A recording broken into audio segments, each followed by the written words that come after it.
Okay, we're at Agile China 2012, an Ericsson conference, and we're here with Lyssa Adkins and Michael Spayd. Hello. And we would like to have a short discussion about coaching, basically, which is what you do best. And maybe to start the whole discussion off, what would you say that coaching is and coaching is not, and why is coaching important in a transition period? Coaching is a lot of things. It's not just one, especially when we talk about Agile coaching. It's a number of things. It's not just knowing about Agile and being able to teach that to people. Yes, that's very important, and that's not the end of it. It's the place to start, and it's not the place where you end at all. Because as soon as you start teaching people about Agile, then all of their transformation process starts. They find places, a developer on a team will say, well, I don't like Agile because I don't need to tell you what I'm going to do every day. Right? Well, that's a place for a transformation to start. Or they might say something very different, like, I just don't know how to do that. I don't know how to do test-driven development. Yeah, right. You have to show me. Yeah. So sometimes you have to show people. You call it mentoring. And sometimes you have to use professional coaching to help people overcome their own internal barriers and find out the reason why Agile matters to them, that they would actually be willing to do it well. Professional coaching is not about convincing somebody of something or telling them something. It's really about listening carefully to them and asking them questions to help them understand themselves better, actually, and their own, what's important to them and what's getting them stuck and what could get them unstuck. Yeah. Agile coaches are also teachers. I mean, just simple as that. We teach all kinds of things. We teach our knowledge of Agile and how Lean works. And if we've developed in a specialty area, like let's say we were really good with technical stuff like software craftsmanship, we teach that. If we're really good at business, at knowing how Agile can be a competitive advantage feature for a whole company, you know, knowing how Agile is strategic rather than just tactical, then we teach that. And of course, we the Agile ceremonies, planning meeting, the review meeting, we facilitate. Yeah, that. We're a neutral process holder to help the team hear its own voice, or hear the voice of the stakeholders and so forth. So we're a process holder in that case. And I would say the final thing is that so it's not too long when you bring Agile in. It's not too long before Agile starts wanting to make change in the organization.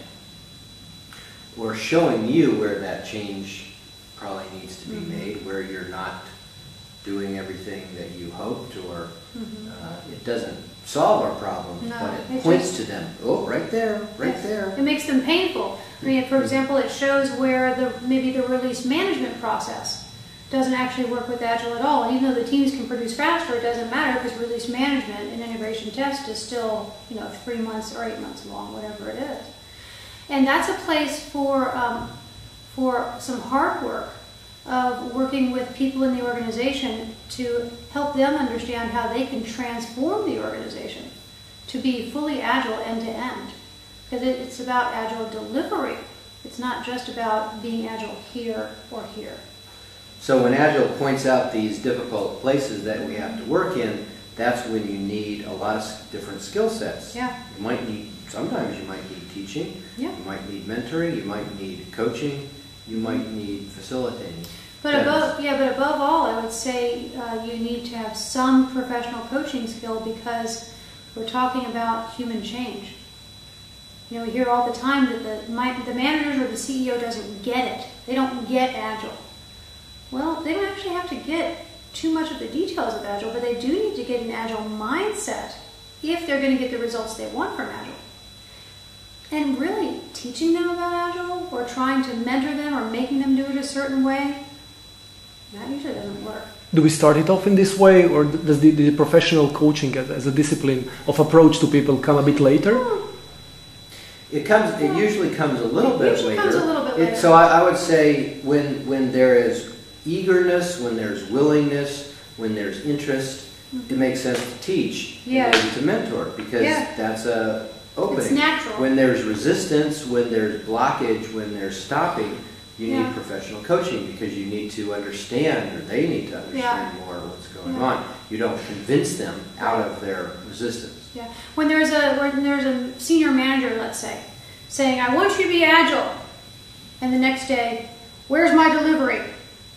Right? So a useful approach with this person is to coach them, to say, so notice what impact you're having right now. What do you think that is?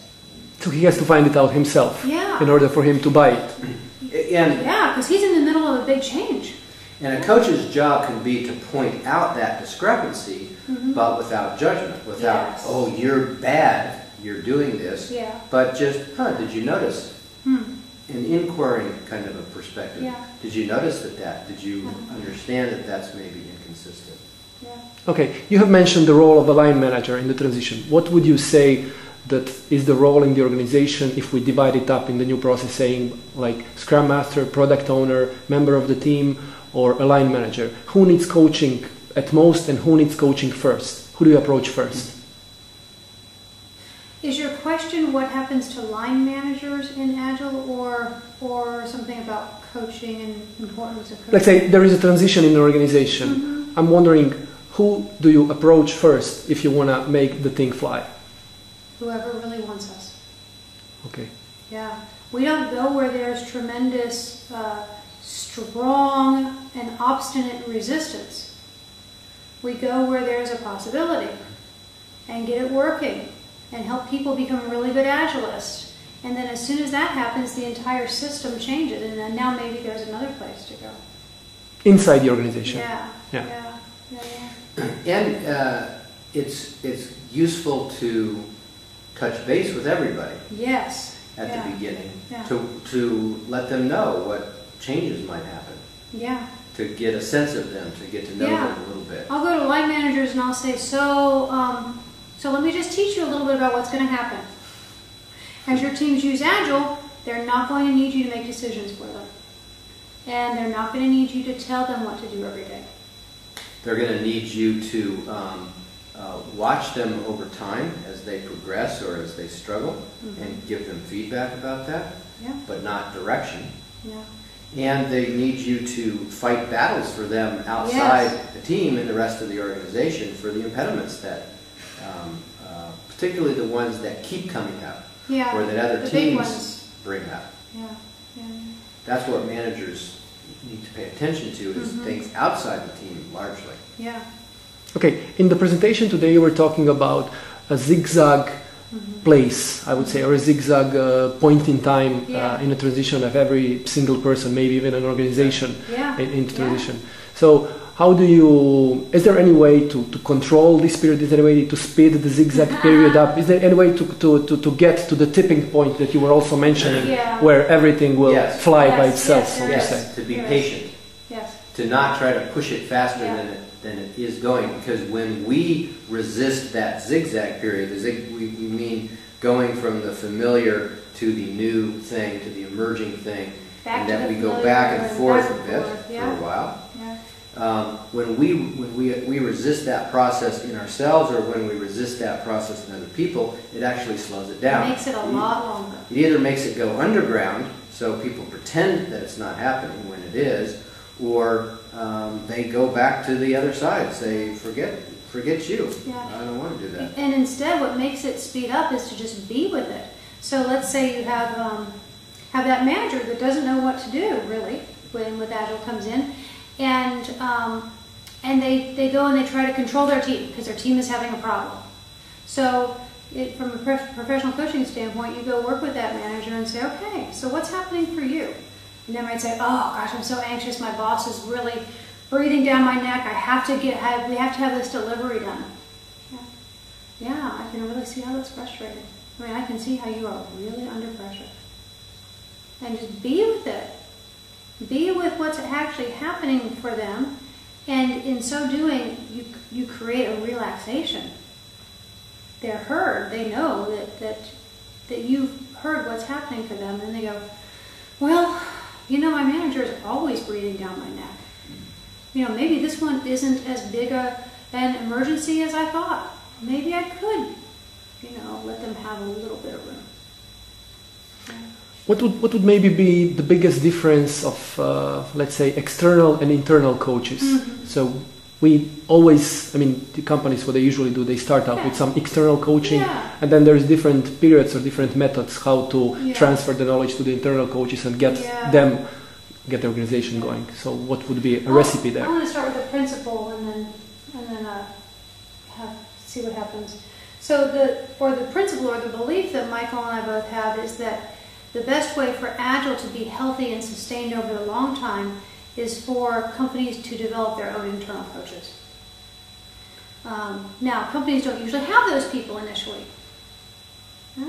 And kicking off a change process is usually more easily done with external people, with some number of them at least. Because they carry some kind of authority or expertise. And they're just not part of the system. They're not indoctrinated into the system in the same way that an internal person.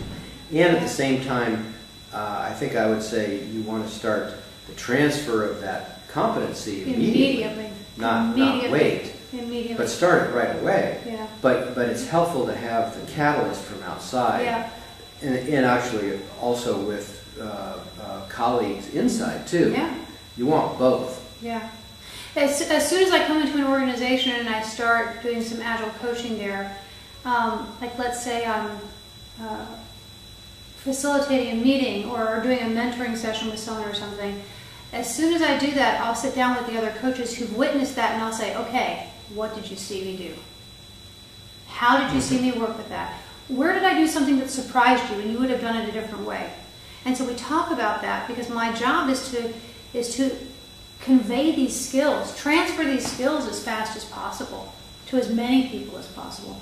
And that's actually why we started creating a coaching training curriculum, because we can reach more people that way through the experiential learning model that we have in our classes, and they can practice doing that themselves, and then they can go and immediately affect 10 teams. And so if we train 1,000 of those people in a year, that's a big impact.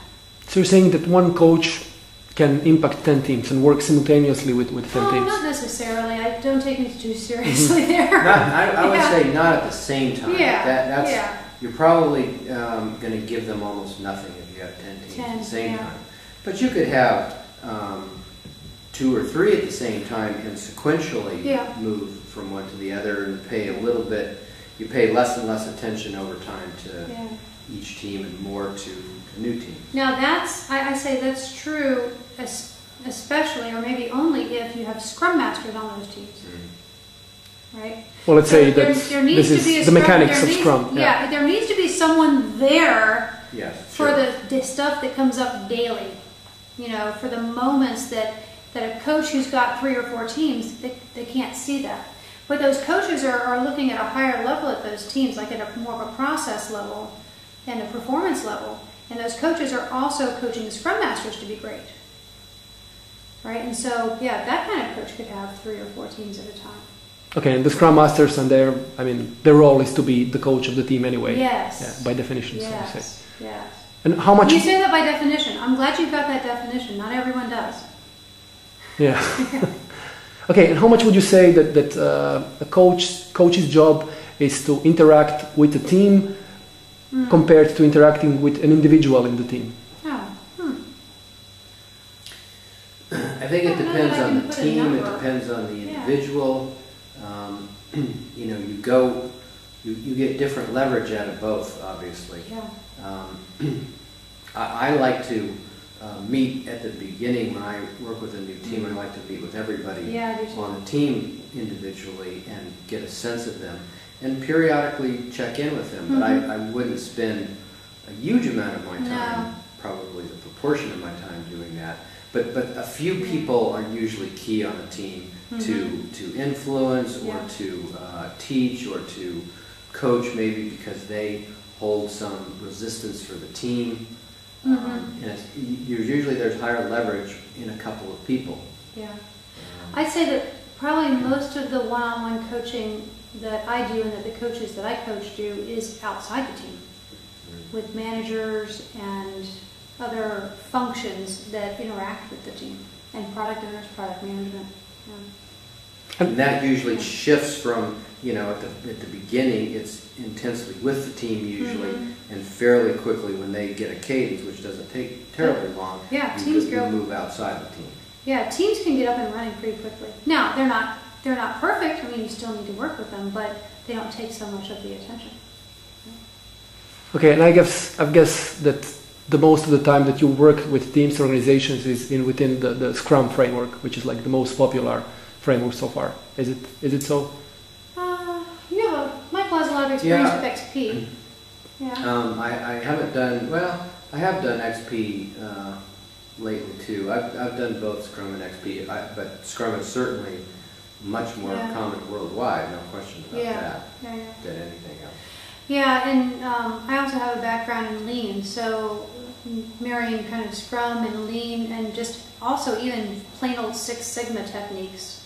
I've had experience of coaching teams that are doing that kind of marriage. Mm-hmm. I'm glad you mentioned XP, because most of the people that are actually sort of trying to give tips on how for the teams to progress and to get the benefits of Agile say that it's not enough just to organize in a Scrum framework. Not if you're developing software. It's a good way to start because it's simple and it's easy and it's not too demanding. Yeah. But if the engineering side is not developing toward XP engineering practices, they're going to miss out a lot. Mm-hmm. And on the other side, if the product owner is not evolving toward Lean startup practices, they're going to be missing out on a lot. Do you know that the book Lean Startup? Can we say that? Mm-hmm. Yeah, it's a book by a guy named Eric Ries, R-I-E-S, or Ries, Yeah, and that's that book I think is really important because it's a way for business people to understand how Agile is for them too. Mm-hmm. Yeah, and the business and the technology come together. It's like engineering practices or business people. Yeah, it is. Well, that's kind of cool that the Scrum framework is this kind of management framework, and you have engineering practices for software developers or software craftsmen, engineering practices for the business. That's pretty cool. That's the beauty of Scrum, is that it's permissive that way, that it allows that. It doesn't force that, but it's completely consistent with that. Well, it doesn't say anything about it, to be honest. No, and actually it wasn't meant to be complete. The Scrum framework is absolutely not meant to be complete. Yeah. But it's meant to be a container that's just the right size to hold things, not too big, not too small.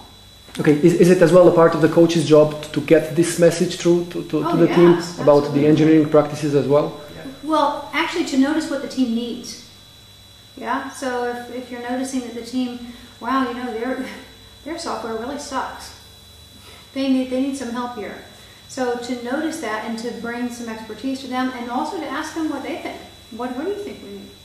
I think though your question made me think of that in the same way that a product owner needs to have a product roadmap to say here's where we're going in the long run. Especially an enterprise Agile coach could use a process roadmap or a practices roadmap. And it may or may not come down that way, obviously. You have to see what happens. You have to inspect and adapt to how the organization works. But to paint a picture of, mine would be, you start with Scrum and then you start bringing in Agile engineering practices at some point, and you start bringing in Lean startup practices at some point. To paint a picture like that, we're not going to do that all at once. Well, and the other thing that reminds me of, just on building on it, is that that it would be good to have that and have like a general roadmap. But what you're going to do is you're going to notice where the bottleneck is. So if the bottleneck is in the teams because they can't produce software fast enough because they don't have good test coverage, then you go there and solve that. But then as soon as you do, then the bottleneck's going to move. And if it moves to product development or product management, because we actually don't know what the heck the customer really wants, well, then that's where you go and you coach and you make that better. And as soon as you do, the bottleneck's going to move to another place. So you just kind of watch that from an enterprise level. Okay. So thank you both, and maybe would you like to share some final tips for the Ericsson coaching community or for the Agile Croatia young movement? Yeah, I would. Thank you. So the reason that Michael and I are partners together in the Agile Coaching Institute, and the reason that we're bringing Agile Coaching curriculum and services to the world is because we believe that Agile coaches are in the best place to be transformation agents in their companies and in their cities and in the whole world. And we are at a really critical point in the world where we need some transformation agents. We need some people who can really help us, the whole worldwide, become a lot better. Because we are kind of stuck right now working in old mechanical or mechanized ways that actually don't work with the reality of our modern world. And Agile is the best thing we found that works with the reality of our modern world. And if we have Agile coaches that are well equipped, they will be very powerful transformation agents. Agile leaders, Agile coaches and Scrum Masters, we believe are the leaders of the future. Yeah, they understand, they're attracted to, they're drawn to the new paradigm. Mm-hmm. And we want them to keep the faith and to keep developing, to keep going, even when there's resistance or people are not quite ready. Mm-hmm. They will be. They will be. Not just one, especially when we talk about Agile coaching. It's a number of things. It's not just knowing about Agile and being able to teach that to people. Yes, that's very important, and that's not the end of it. It's the place to start, and it's not the place where you end at all. Because as soon as you start teaching people about Agile, then all of their transformation process starts. They find places, a developer on a team will say, well, I don't like Agile because I don't need to tell you what I'm going to do every day. Right? Well, that's a place for a transformation to start. Or they might say something very different, like, I just don't know how to do that. I don't know how to do test-driven development. Yeah, right. You have to show me. Yeah. So sometimes you have to show people. Mm-hmm. We call it mentoring. And sometimes you have to use professional coaching to help people overcome their own internal barriers and find out the reason why Agile matters to them, that they would actually be willing to do it well. Specialty area, like let's say we were really good with technical stuff like software craftsmanship, we teach that. If we're really good at business, at knowing how Agile can be a competitive advantage feature for a whole company, knowing how Agile is strategic rather than just tactical, then we teach that. And of course, the Agile ceremonies, planning meeting, the review meeting, we facilitate. Professional coaching is not about convincing somebody of something or telling them something. It's really about listening carefully to them and asking them questions to help them understand themselves better, actually, and their own, what's important to them and what's getting them stuck and what could get them unstuck. Yeah. Agile coaches are also teachers. I mean, just simple as that. We teach all kinds of things. We teach our knowledge of Agile and how Lean works. And if we've developed in a... Okay, we're at Agile China 2012, an Ericsson conference, and we're here with Lyssa, Adkins and Michael Spayd. Hello. And we would like to have a short discussion about coaching, basically, which is what you do best. And maybe to start the whole discussion off, what would you say that coaching is and coaching is not, and why is coaching important in a transition period? Coaching is a lot of things. It's not